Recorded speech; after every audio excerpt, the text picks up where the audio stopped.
Então, sobre a manipulação e edição de objetos, ela é bem simples. A gente tem um menu aqui de fácil acesso, que seria esse menu aqui de baixo. A gente tem as três opções, que é escala, girar e mover.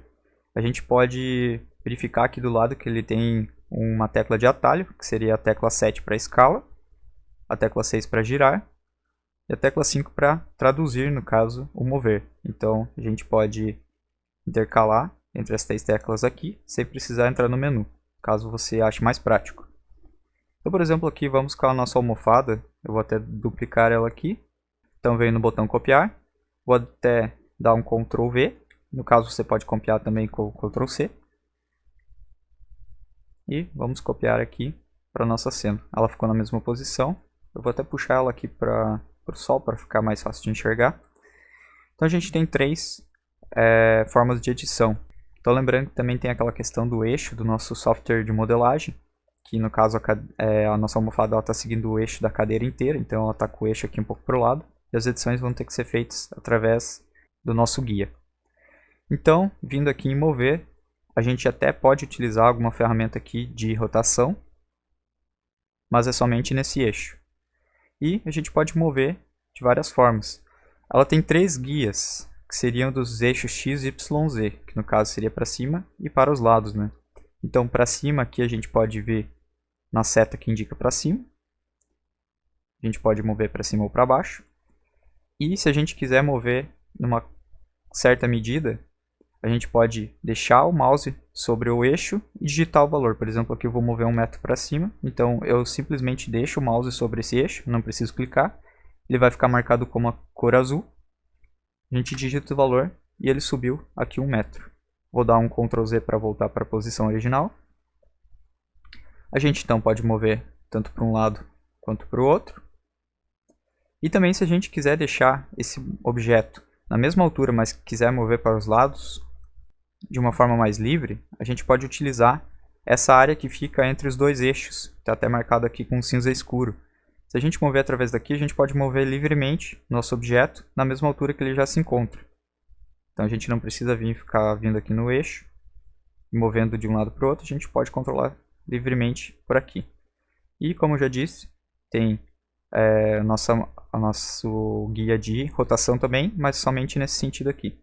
E a nossa esfera amarela do centro, que a gente já explicou em outras aulas, ela serve também para a gente configurar a posição do nosso objeto, utilizando como guia uma superfície onde a gente está inserindo essa esfera amarela. Por exemplo, se a gente utilizar a superfície aqui do chão, a almofada vai se adaptar ao chão.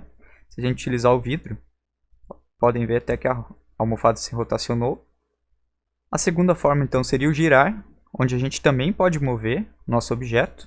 A gente inclusive aqui tem mais opções para mover, onde a gente pode utilizar essas áreas que estão entre os eixos. A gente pode mover livremente, como já foi explicado na outra ferramenta de movimentação.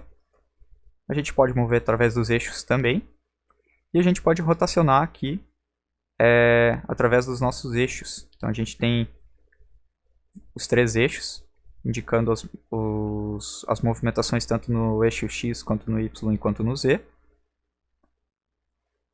E também a gente, colocando o mouse sobre o nosso guia, não precisa clicar novamente, a gente pode digitar um ângulo que a gente quer rotacionar. Por exemplo, aqui eu vou rotacionar em 45 graus.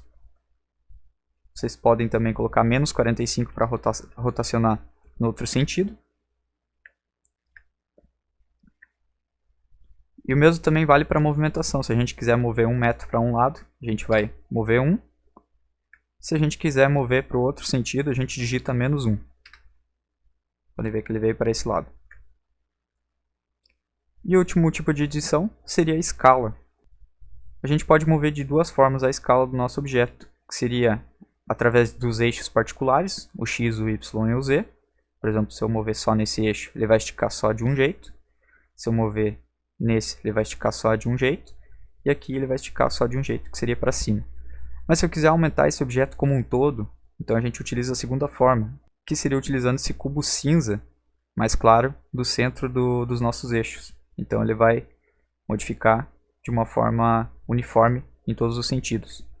Por exemplo, aqui, nosso objeto poderia duplicar o valor dele. Então, eu deixo sobre eixo cinza claro e digito 2, duas vezes o tamanho do objeto normal. Então aqui a gente tem uma almofada com o dobro do tamanho. Vou dar uma dica aqui também, bem bacana, caso vocês queiram utilizar alguma árvore para fazer outro tipo de vegetação. Por exemplo, eu vou dar um exemplo aqui da nossa vegetação, que é a laurel. Eu gosto de utilizar ela para fazer moitas e vegetações mais baixas. Por que é legal fazer isso? Porque o nosso objeto aqui, ele tem a movimentação aqui das folhas.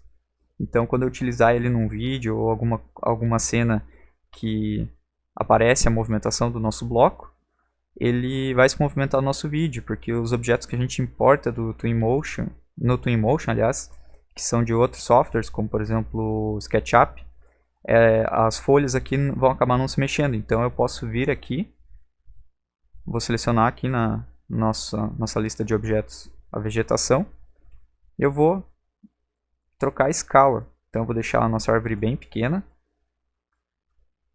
Aqui ela já pode ser um arbusto, um pouquinho maior, mas eu posso diminuir ela só no eixo Z, que seria a altura. Então, vocês podem ver aqui que eu posso ir transformando ela, até a gente transformar ela numa moita pequena. Pode ver que as folhas aqui estão se mexendo. Claro, a gente pode regular a velocidade do vento aqui para elas não se mexerem tão rápidas. Mas vocês podem ver que ela fica uma moita bem bacana. A gente pode inserir aqui na nossa cena e depois copiar ela também. Lembrando que as cópias de objetos que a gente movimentou e fez edições aqui na escala, eles talvez possam voltar para o tamanho normal deles. Mas aí vocês podem ir alterando as árvores que vocês desejam transformar. E sobre a edição de objetos, seria isso, pessoal. Se você curtiu esse conteúdo, se inscreve aqui no canal e deixe seu like. E se você quer aprender mais sobre Twinmotion, conheça também nosso curso completo avançado, clicando no link que está aparecendo aqui na tela, ou na descrição desse vídeo. Nos siga também no Instagram, o @estudiomv3d, para se manter informado sobre os novos vídeos, e também com conteúdos exclusivos sobre Twinmotion.